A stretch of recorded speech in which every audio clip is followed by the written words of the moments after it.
Hello and welcome to this tutorial of the T-Compose node from the first package of the Tricks plugins for Nuke. T-Compose merges and integrates the footage on the background with color matching tools and simulations of natural light bounces. T-Compose replaces effectively the traditional merge and the key-mix nodes, and it can be used alone or in addition to T-Dispel node, and you can of course use it with any kind of sources, from live shots to CG footages or map paintings. In this tutorial, we will use T-Compose to composite this CG shot where a robot is flying in the clouds. At this stage, if we try to merge these images with the key-mix node, for example, we can see that the robot is not well integrated in the sky. The color of the robot doesn't match with the sky, and it's too green, it's not warm enough. And secondly, we can see that there are no interactions on the robot with the surrounding color of the sky. There are no natural light bounces. So let's try to replace this key-mix node with the T-Compose plugin. You can find it in the Tricks panel and in the Merge menu. So we're just gonna connect it like for the key-mix node, the back input, the front input, and the mask input. And as you can see, without making any change, there's a huge difference between this result with the T-Compose and the key-mix node. Now, as you can see, the robot is in the good color and it seems better integrated to the sky.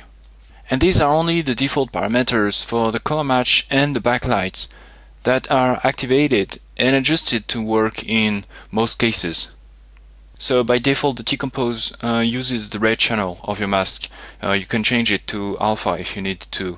And if your front element, like in this example, is a CG rendering, you should unpremult it before merging it, or you can check unpremult in. Now let's talk about the color match tool. The color match does not analyze dark, medium and bright pixels in the background to match them exactly.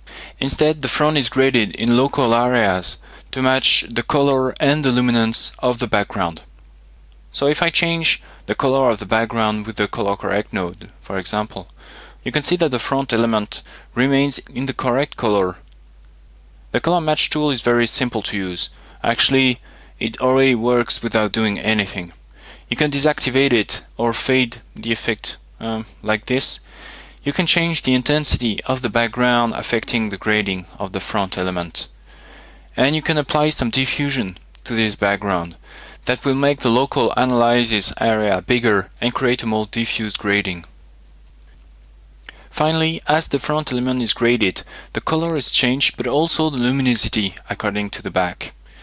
You can get back to the original luminosity if you want by lowering the luminance parameter.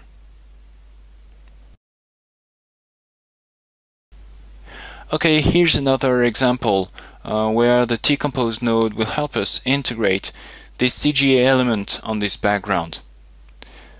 If we try with a simple key-mix, the front element is not in the good color, and mostly it's not in the good luminosity. You can see on the original shot that the left part of the image is in the shadow and is darker than the part on the right. Let's try with the T-Compose node. We just plug it like the first time. And here we are. The integration of our front element is really great now.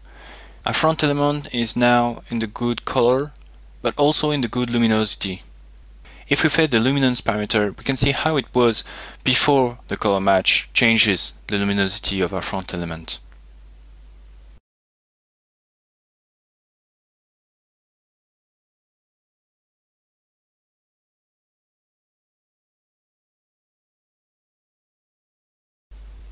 You can find out more information and video tutorials on our website at softwares.circus.fr. Thanks for watching.